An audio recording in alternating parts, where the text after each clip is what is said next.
You wake up with a fever. Your throat is raw. You reach for a small orange bottle, twist the cap, and swallow a pill without a second thought. In a few hours, you feel better. But stop for a moment and ask yourself something strange. What did you do about this exact fever tens of thousands of years ago?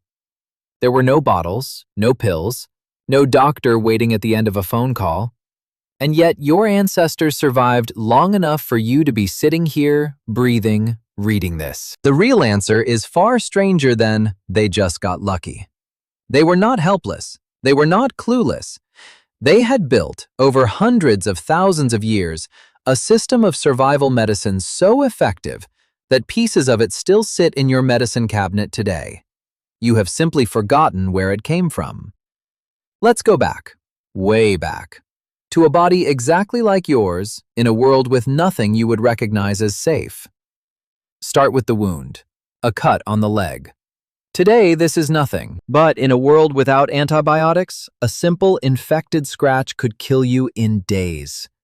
Bacteria would flood the open flesh, multiply, and poison the blood. So the first great enemy of ancient humans was not the lion or the cold, it was infection. And here is the first surprise. They fought it, and often they won. How? Look at what they reached for. Across the ancient world, from Africa to Europe to Asia, humans independently discovered that certain plants pressed onto a wound slowed the rot. One of the most common was a plant you have probably stepped on without noticing: yarrow.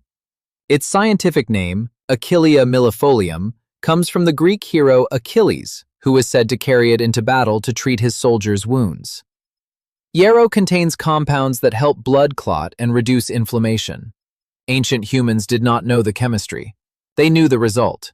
Press this leaf here, and the bleeding slows, and the wound heals cleaner. That knowledge was passed mouth to mouth, generation to generation, for thousands of years before anyone could write it down.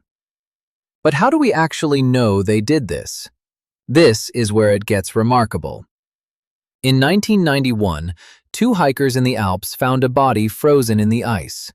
Not a recent hiker. A man who had died roughly 5,300 years ago. Scientists named him Ötzi, and when they studied his preserved body, they found something extraordinary. Tucked among his belongings were pieces of a fungus, a birch polypore. That fungus contains compounds toxic to certain parasites. And Ötzi's gut, when examined, was infected with exactly the kind of parasite that fungus fights. He was not carrying it by accident. He was carrying his medicine. Think about what that means. A man who lived before the pyramids, before writing, before the wheel, was self-medicating a gut infection with a targeted natural remedy. That is not luck. That is knowledge. Now here is a question worth sitting with. If they had no microscopes, no labs, no way to see bacteria, how did they figure out which plants worked? The answer is one of the most powerful forces in all of nature: trial, error, and memory across enormous stretches of time. Imagine 10,000 people over 10,000 years, each one accidentally testing plants on wounds and illnesses. The ones who chewed the willow bark and felt their pain fade remembered it. The ones who ate the wrong berry died, and their mistake died with them. What survived was a filtered, refined library of what actually worked. Human culture became a slow, living experiment. And willow bark is the perfect example, because you know its descendant intimately. Ancient peoples across many continents chewed willow bark to dull pain and bring down fever. They had no idea why it worked. Inside that bark is a compound called salicin. In the 1800s, chemists isolated it, and in 1897, chemists at the Bayer Company used it to produce a stable, modern compound, acetyl salicylic acid. They called it aspirin. The pill you might have swallowed this morning is the direct chemical grandchild of a Stone Age remedy. When you take aspirin, you are finishing an experiment your ancestors started tens of thousands of years ago. But medicine is not only plants. Some of the oldest evidence of healing is written directly into ancient bones, and it tells a story that will change how you see your ancestors forever. Archaeologists have found skulls, thousands of years old, with clean holes cut into them. This is called trepanation, deliberately cutting a hole into the skull of a living person. It sounds like torture. It sounds like it should be fatal. But here is the twist that stuns researchers every time.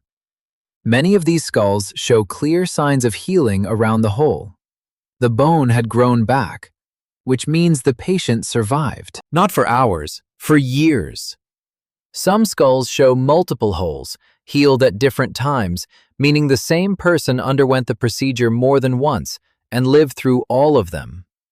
Study after study has confirmed this. At some ancient sites, researchers estimate that well over half of these patients, sometimes the large majority, survived the operation. In certain periods, that was better odds than similar surgery gave you in European hospitals well into the 1800s, before doctors understood germs. Sit with that for a moment. A healer in a cave with a sharpened stone sometimes gave you better chances than a trained physician in a city thousands of years later. Why? Largely because the cave lacked the crowds of infected patients and the unwashed hands moving from corpse to patient that made early hospitals so deadly. So what were they treating? Likely head injuries, swelling on the brain, perhaps seizures or chronic pain. By opening the skull, they may have relieved dangerous pressure. They understood, without knowing the word, that something inside the head could build up and needed release. Now let's talk about the thing that killed more ancient humans than any predator ever did. Not teeth, not claws. Childbirth, infection, and simple bad water.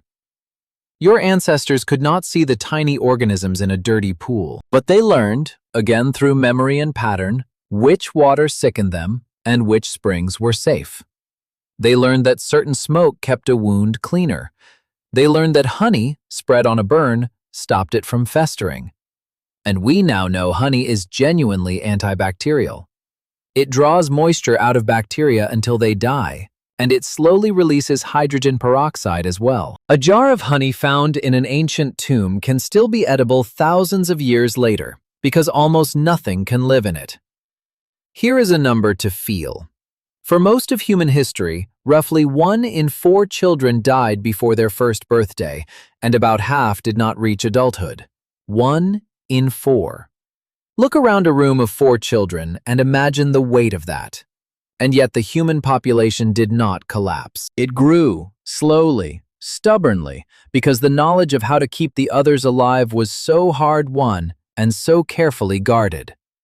And that is the real secret.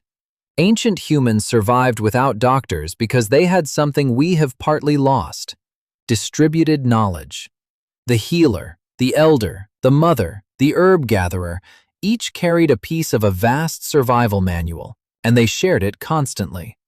Every grandmother was a living medical library. There was no wall between the doctor and the patient, because everyone was a little bit of both. Consider the physician Hippocrates, who lived around 2,400 years ago and is often called the father of medicine. But even he was not inventing from nothing. He was collecting, organizing, and writing down knowledge that had been floating through human communities for thousands of years before him. He wrote about willow. He wrote about wound care. He was, in a sense, the first person to take the oral library and pin it to paper. So think back to that orange pill bottle. When you twist the cap, you are not doing something modern. You are doing something ancient. You are reaching for a plant compound your ancestors discovered by chewing bark in the cold. You are finishing a treatment first attempted by a shivering human tens of thousands of years ago. The bottle is new. The knowledge inside it is older than farming, older than cities, older than writing itself. You are not the first person in your family to fight a fever. You are the latest in an unbroken chain of survivors, stretching back further than you can imagine, each one passing forward the hard-won secret of how to stay alive one more day. Every link in that chain held. You are the proof. So the next time you feel that first ache of a fever coming on, remember, you were never really without a doctor. You are carrying, in your instincts and your medicine cabinet, the collected wisdom of every human who ever refused to die quietly. And that, more than any pill, is what has kept your kind alive.